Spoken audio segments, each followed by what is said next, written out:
that amazing triangular wing shape, the Delta wing bomber. She doesn't have a tailplane like most aeroplanes do. In fact, when they were setting her up, they designed three little tiny Delta aircraft called the Avro 111 A, B and C to test out whether this tailless Delta, as it was called, would actually work. Now, when she started out, as I was saying, as a nuclear bomber, she was painted bright white, anti-radiation white they called it, but when she became a conventional bomber, she adopted this camouflage colour scheme.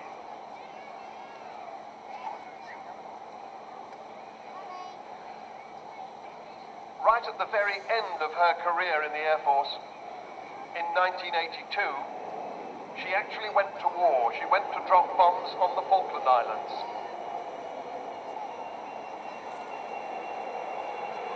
And listen to the thunder of the Olympuses as she throttles away.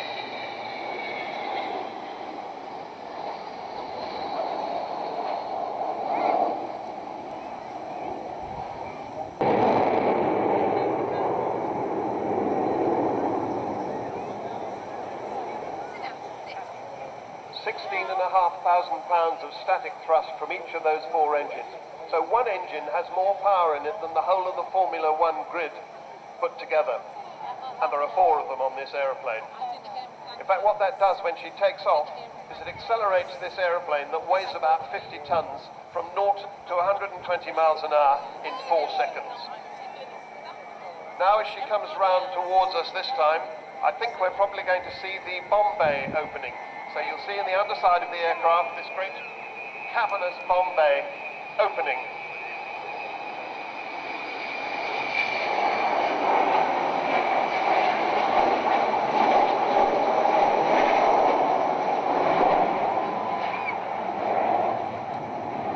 Now that is the very center of the aircraft. That's what the aircraft is built around. And that bomb bay used to carry 21 1,000-pound bombs, a payload of about 9.5 tons.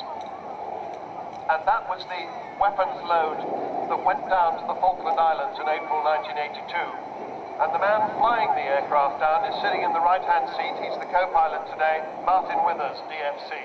He was the man who actually took this aeroplane, that amazing journey, all the way down to the Falkland Islands. It was the longest bombing raid in history at the time, and it required the use of all of the Royal Air Force's aerial refueling tankers in order to get the aircraft from Ascension Island down to the Falklands and back again.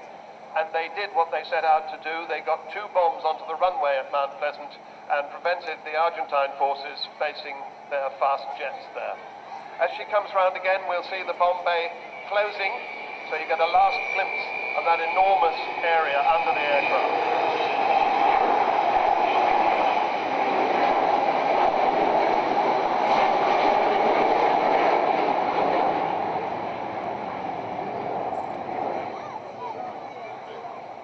So she first flew this particular aeroplane in May 1960. She bears the colours these days of the Lincoln coat of arms, the city of Lincoln.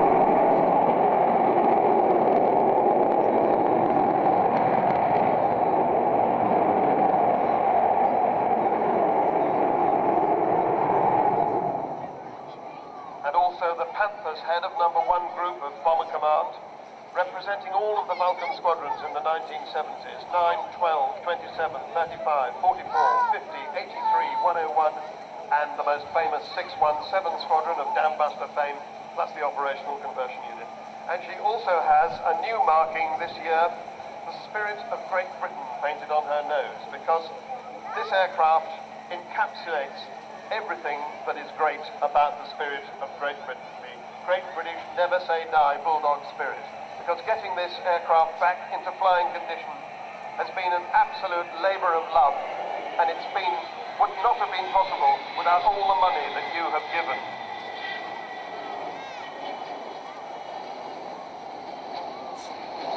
It's cost nearly 8 million quid to get her this far, and she costs about £1 million a year to run. So we do continue to need your help whenever you can to keep this magnificent aeroplane coming back. We particularly want her to come back in 2012, not just for the Olympics, but also because it's the Queen's Jubilee that year, and we want her to fly down the Mall and over Buckingham Palace.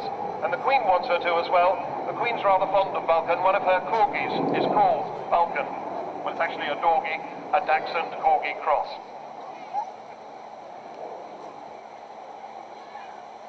Now, the big thing that's always been difficult about the Vulcan has, throughout the period of her restorations of flight, it's always been money.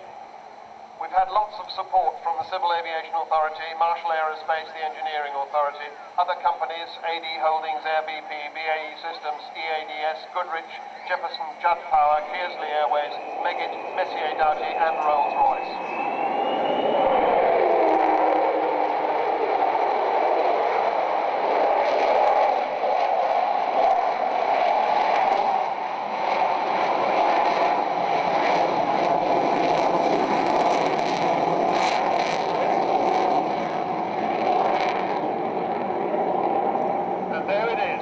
Tell your friends you've heard the famous Vulcan howl.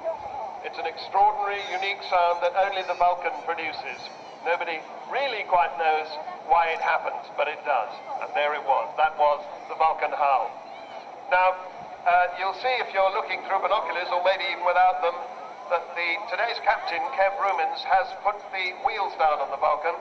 Obviously, he's not expecting to land, but if you were on an airfield, you'd be seeing her land. So we're going to get a fly past now with the undercarriage down, so you'll be able to see the 16 wheels of the Vulcan. Sorry, the 18 wheels of the Vulcan. She has 16 in the main undercarriage and 2 in the nose. The nose wheel is a pair of wheels. So when she does actually land, they get her down on the runway, and it's 16 wheels down, 2 to go, while they hold the nose up as she goes down the runway. But we shall see all of those wheels as she comes by this time. I mentioned the 2 pilots, Martin Withers, DFC, and Kev Rumins, who was a Vulcan pilot, also a Tornado GR4 pilot. When he was flying the GR4, he became the first RAF pilot to achieve 100 combat missions since the Second World War.